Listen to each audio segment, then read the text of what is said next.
आपका जो अगला टॉपिक है क्या है वो इलेक्ट्रिक करंट। Electric current. और अब हमें पढ़ना है इलेक्ट्रिक करंट के न्यूमेरिकल। क्या पढ़ना है? इलेक्ट्रिक करंट के न्यूमेरिकल। और ये कौन सा पार्ट है? पार्ट है आपका 4, चौथा पार्ट। ठीक, यानी कि जहां तक हम इलेक्ट्रिक करंट के न्यूमेरिकल लगा चुके हैं, अब इसके आगे के न्यूमेरिकल अपन देखते हैं। ठीक, आइए।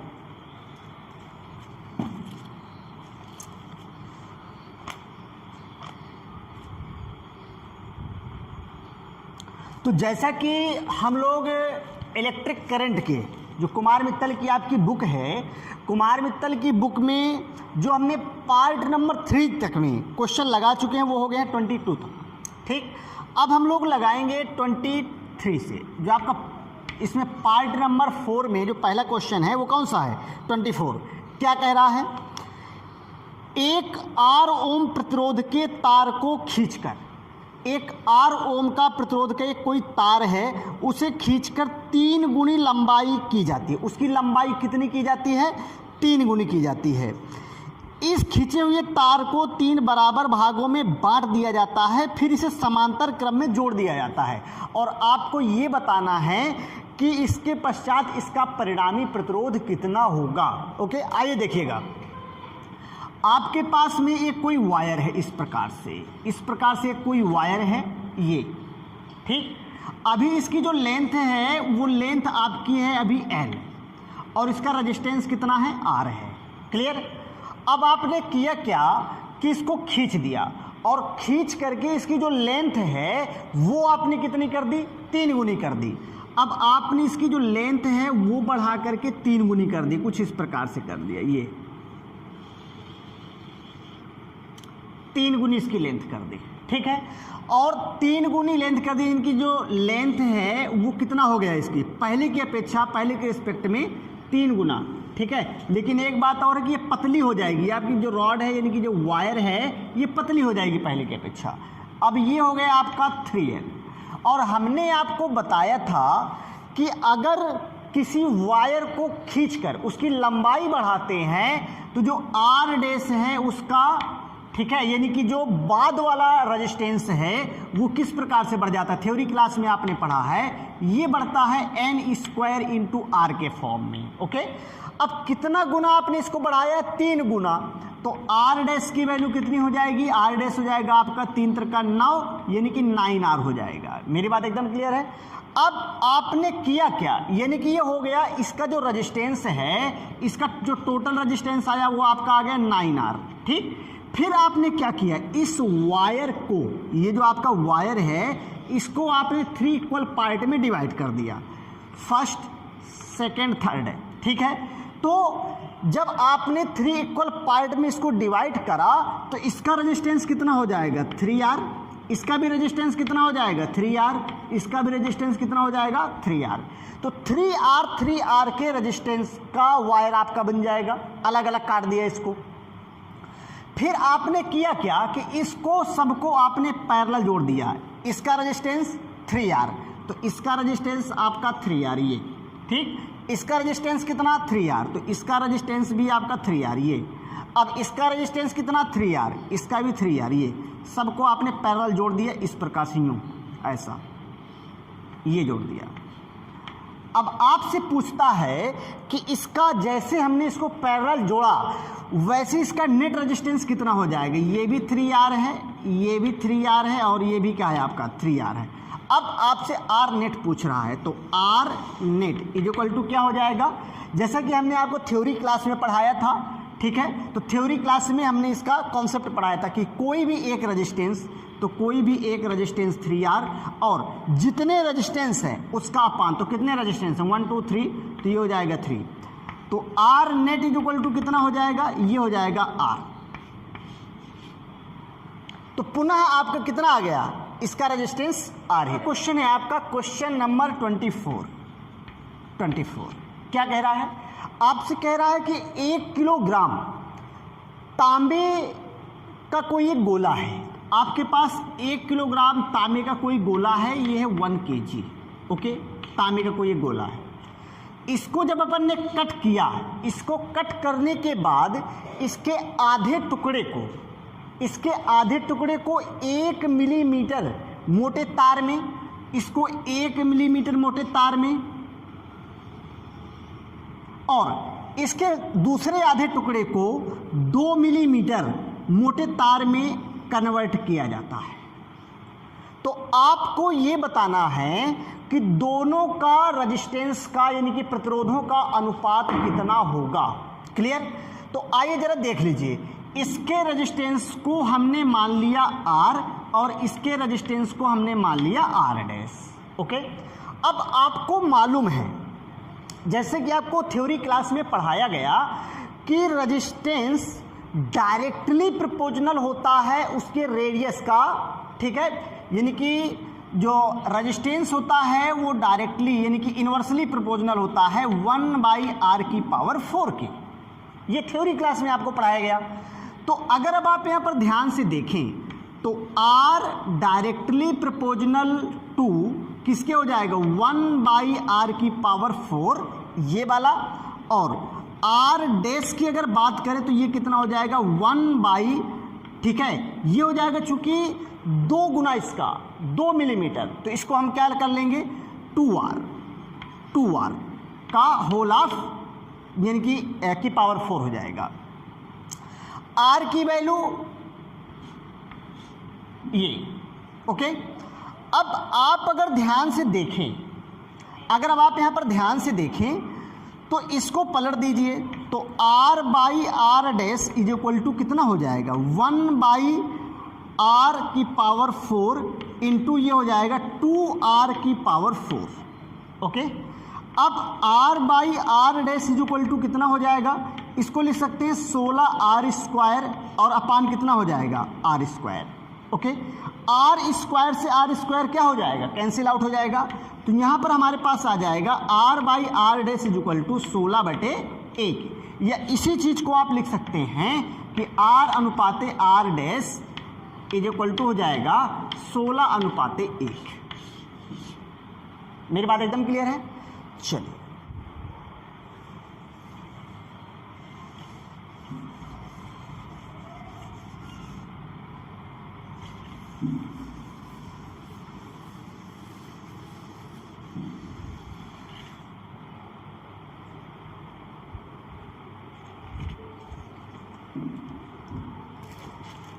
अगला क्वेश्चन है, क्वेश्चन नंबर आपके पास में 25वां है।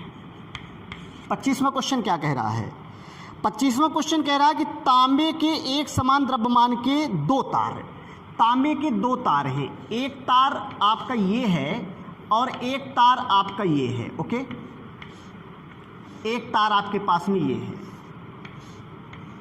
अब यहां पर आपसे क्या कह रहा है, इस तार का नाम A है, इस तार का नाम क्या है B है। ठीक, आपसे कह क्या रहा है, जरा गौर करिएगा। तांबे के एक समान द्रव्यमान के 2 तार A व B लिए जाते हैं। तार A की लंबाई तार B की लंबाई की 2 गुनी है, यानी कि जो तार A है इसकी लेंथ 2L है, किसके रिस्पेक्ट में, L के रिस्पेक्ट में, B के रिस्पेक्ट में। अगर हमने इसकी लेंथ L मानी तो इसकी लेंथ कितनी हो जाएगी, 2L हो जाएगी। ओके, तो A की लंबाई कितनी है, 2 गुनी है। अब आपसे कह रहा है कि यदि तार A का प्रतिरोध 160 है, यदि तार A का प्रतिरोध R इज इक्वल टू कितना है 160 है, तो हमें ये बताना है RB की वैल्यू कितनी होगी, हमें बताना है रेजिस्टेंस ऑफ B, यानी कि इसकी क्या हो जाएगी, इस वायर की का जो रेजिस्टेंस है वो कितना हो जाएगा।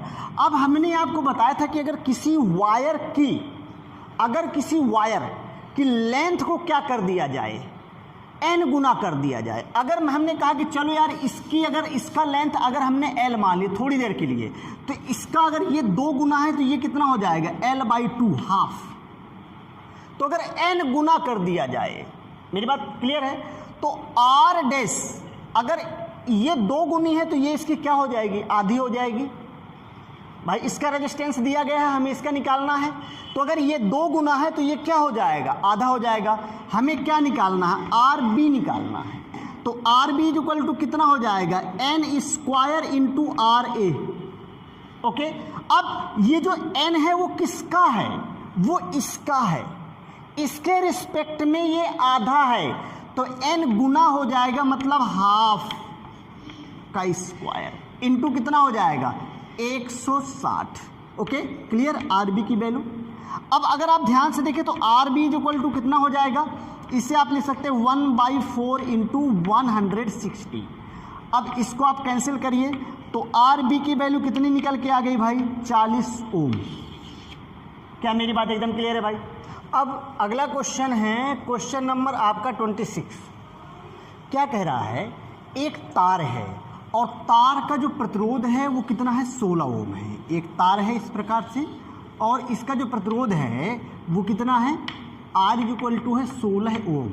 ओके, आपसे कह रहा है कि इस तार को पिघलाकर, इस तार को पिघलाकर इसकी लंबाई आधी कर दी जाती है।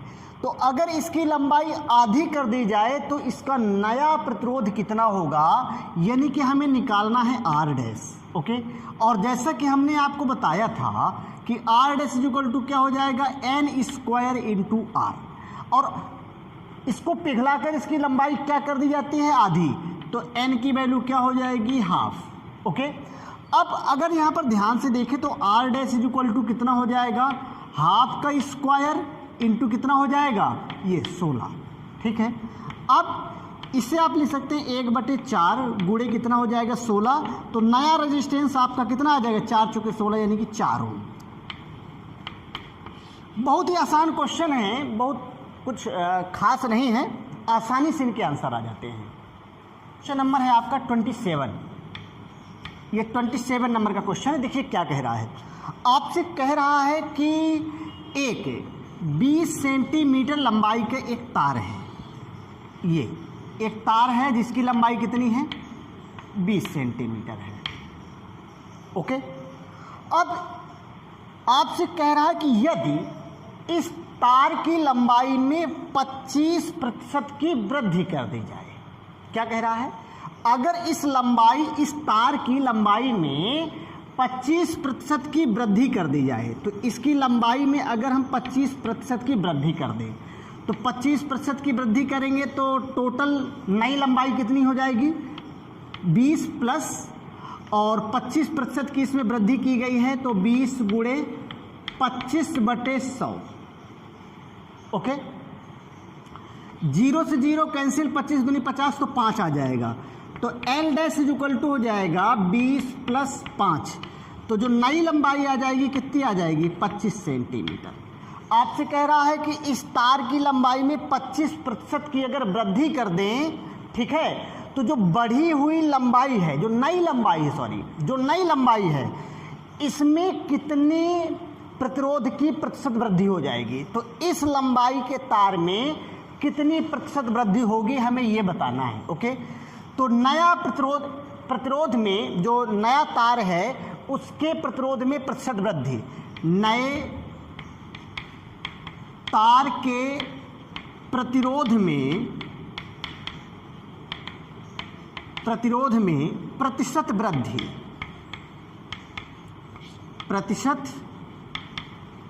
वृद्धि।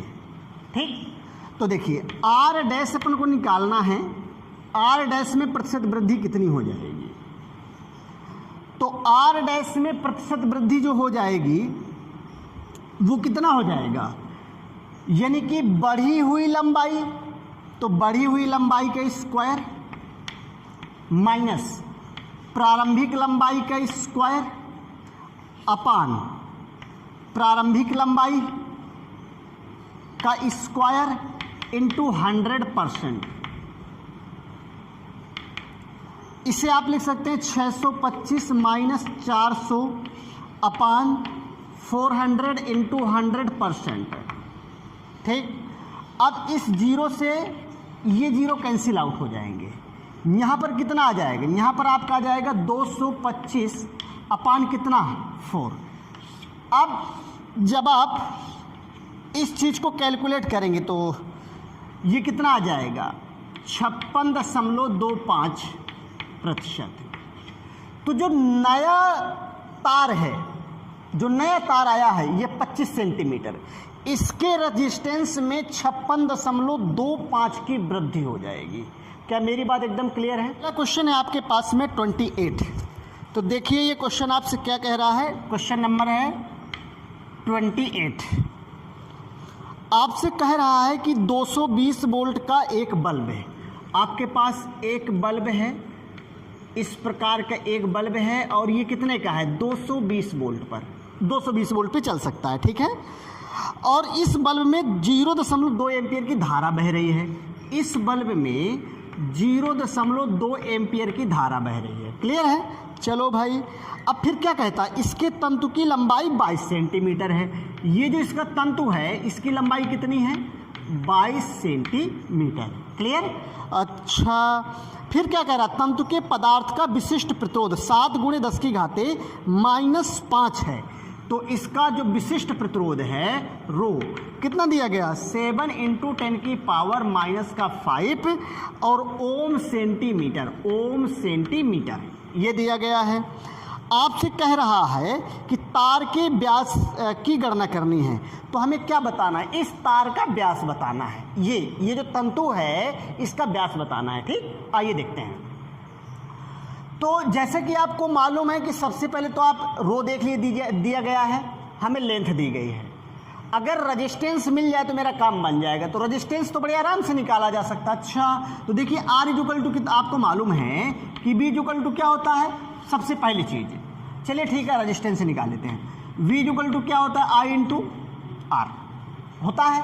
तो यहाँ से R = कितना हो जाएगा, V/I। तो V की वैल्यू कितनी दी गई है, 220 बाई कितना, 0.2, यानी कि ये हो जाएगा 1000 ओम। तो ये जो आपका तंतु है, इस तंतु का रेजिस्टेंस दिया गया है 1000 ओम।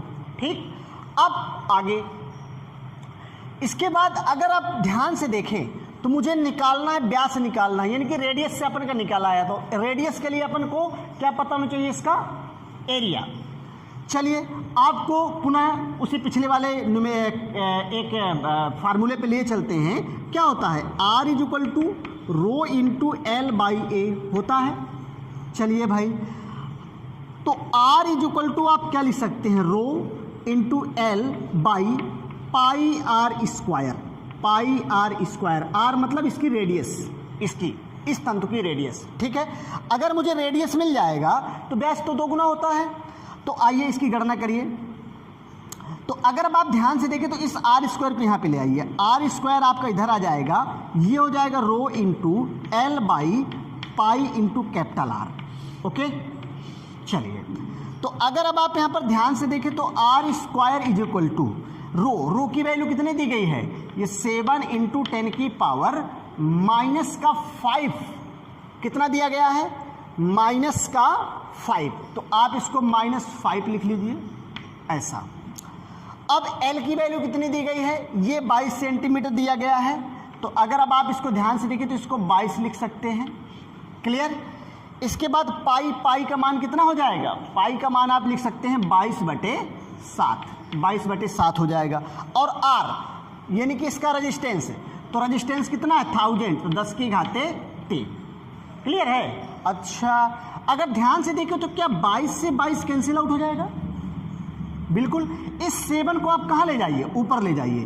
तो R² = कितना हो जाएगा, 7 × 10⁻⁻5, इसको भी ऊपर ले जाइए तो 10⁻⁻3 और ये 7 क्या हो जाएगा, 7 का स्क्वायर। तो R² = आप लिख सकते हैं इसको 7 × 10⁻⁻4 का होल ऑफ स्क्वायर। अरे 5 3 8।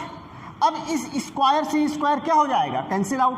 तो R की जो वैल्यू आई कितनी आई, 7 × 10⁻⁻4। बट अपन से रेडियस तो पूछा नहीं, हमसे क्या पूछा, इसका व्यास पूछा है। तो व्यास क्या हो जाएगा, व्यास = क्या होता है, 2R। तो 2 × R की वैल्यू कितनी है, 7 × 10⁻⁻4। अगर ध्यान से देखें तो कितना आ जाएगा, 14 × 10⁻⁻4, इतना आ जाएगा सेंटीमीटर। ये रहा। क्लियर है? चलिए आपके सामने एक क्वेश्चन नंबर है 29। एक अच्छा क्वेश्चन, रियल में एक अच्छा क्वेश्चन। अब आइए आप इसको देखिए, आपसे कह रहा है कि कार्बन के एक गुटके का साइज 1 सेंटीमीटर गुणे 1 सेंटीमीटर गुणे 50 सेंटीमीटर है। गुटके का साइज आपको बता दिया, तो चलिए हम यहाँ पर आपको एक गुटका बनाते हैं। कार्बन के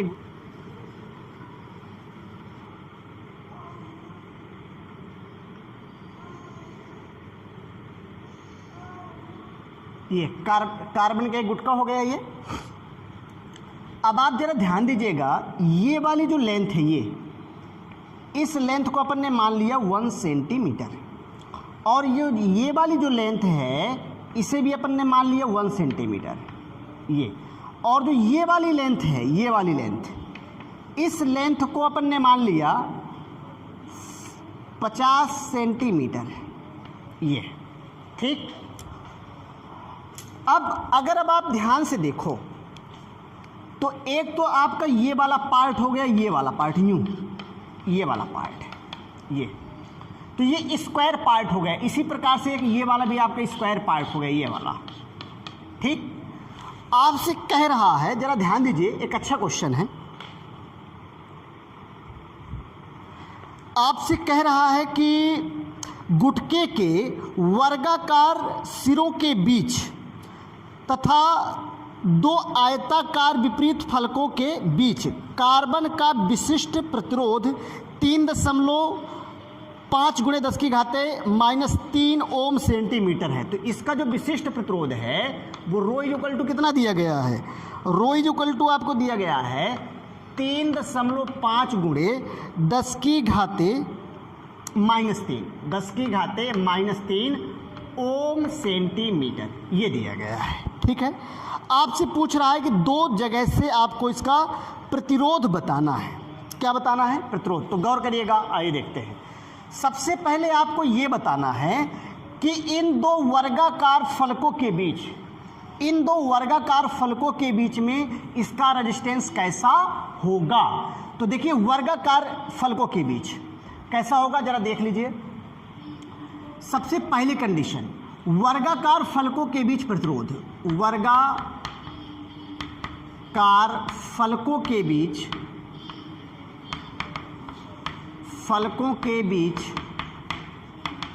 प्रतिरोध, वर्गाकार फलकों के बीच प्रतिरोध। अब क्या होता है, फार्मूला क्या होता है? R इक्वल टू क्या होता है? R इक्वल टू होता है रो इंटू L बाई ए, ठीक। अगर अब आप ध्यान से देखें तो रो की वैल्यू कितनी दी गई है? 3.5 गुणे 10 की घाते -3, ओके। L वर्गाकार फलकों के बीच, वर्गाकार यानी कि लंबाई और चौड़ाई दोनों सेम होनी चाहिए, तो वर्गाकार फलक हो गया। तो वर्गाकार फलकों के बीच, तो एक वर्गाकार फलक ये, एक वर्गाकार फलक ये, इनके बीच की लंबाई कितनी है? 50 सेंटीमीटर। तो अब आप यहाँ पर क्या लिखेंगे? 50। चूंकि मीटर में नहीं कन्वर्ट कर रहे हैं, इसलिए जब किसी को नहीं किया तो इसे भी नहीं कर रहे हैं, ओके। अब इसका एरिया कितना हो जाएगा? 1 सेंटीमीटर गुणे 1 सेंटीमीटर, तो ये हो जाएगा आपका 1 का स्क्वायर। 1 का स्क्वायर 1 ही होता है। अगर अब आप यहाँ पर ध्यान से देखें तो आप इसको क्या लिख सकते हैं, जरा ध्यान दें। अब आप 5 के इससे मल्टीप्लाई करा दीजिए, 10 की पावर -2 हो जाएगा। 10 की पावर -2, 5 के इससे मल्टीप्लाई कराइए तो 5 × 5 = 25 और 5 × 3 = 15, 2 = 17, एक अंक बाद दशमलव। तो अगर ध्यान से देखो तो कितना आ जाएगा? 0.175 ओम, ये आ जाएगा फर्स्ट कंडीशन पे। यानी कि इन वर्गाकार फलकों के बीच का रेजिस्टेंस कितना है? 0.175, ओके। अब आपसे क्या पूछ रहा है जानते हैं? आपसे कह रहा है कि इस आयताकार फलक के बीच में, ये जो आपकी एक आयताकार फलक यूं ऐसी करके जा रही है, ये एक आयताकार फलक आपकी ये, और एक आयताकार फलक आपकी ये ऐसी, ये। अब आपको बताना है कि इन दो फलकों के बीच, अब ऐसे यूं, पहले आप ऐसे गए थे, अब आप ऐसे जा रहे हैं ऐसे। अब इन दो फलकों के बीच का रेजिस्टेंस कितना होगा? तो आइए जरा देखते हैं इन दो फलकों के बीच का रेजिस्टेंस कितना होगा। तो देखिए R, यानी कि फिर आप क्या देखेंगे? आयताकार फलकों के बीच आयताकार फलकों के बीच प्रतिरोध। इसे अगर आप R1 मान लें, ठीक है, तो इसे आप R2 मान लीजिए। कितना हो जाएगा? तो ये row into L by A. Okay, अब रो की वैल्यू तो वही है 3.5 गुणे 10 की घाते माइनस का 3। एल कितना हो जाएगा? लेंथ। अब आप ऐसे चल रहे हैं, यूं ये चल रहे हैं, ये चलने की डायरेक्शन है, तो कितना है? 1 सेंटीमीटर, तो ये हो जाएगा 1। अब एरिया कितना हो जाएगा? ये लंबाई गुणे चौड़ाई, ये वाला हो जाएगा। तब आप इसको क्या लिखेंगे? 50 गुणे 1। ठीक है, अब आप अगर ध्यान से देखें तो कितना हो जाएगा? ये इसे आप लिख सकते हैं 3.5 गुणे 10 की घाते माइनस का 3 बटे 5 गुणे 10 की घात 10 हो जाएगा। ठीक है, इसको जब आप ऊपर ले जाएंगे 10 की घाते 4 हो जाएगा। अब 5 सत्ते 35, तो ये हो जाएगा 0.7 इंटू 10 की पावर माइनस का 4 ओम। This prove that. तो ये कितना हो जाएगा? 0.7 इंटू 10 की पावर माइनस 4 ओम, और ये कितना हो जाएगा? 0.175 ओम। क्लियर? एक अगला क्वेश्चन है, क्वेश्चन नंबर 30वां। एक बढ़िया क्वेश्चन। एक पदार्थ के 50 सेंटीमीटर लंबे और 2 मिलीमीटर व्यास वाले तार का प्रतिरोध 0.8 ओम है। आपके पास एक पदार्थ है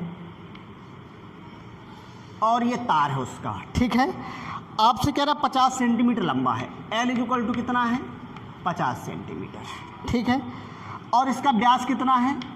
इसका व्यास यानी कि 2R इक्वल टू दिया गया है आपको 0.2 मिलीमीटर, ये है, ठीक है। तो इसके बाद इसका जो प्रतिरोध है वो कितना दिया गया है? 0.8 ओम का इसका प्रतिरोध है। ये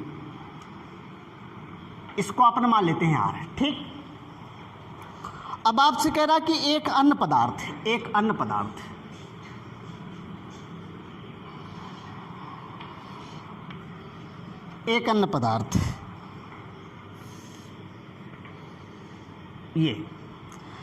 अन्य पदार्थ जिसकी लंबाई है 75 सेंटीमीटर, L इक्वल टू कितना है? L2 इक्वल टू है आपका 75, या L डैश मान लो, L डैश इक्वल टू कितना है?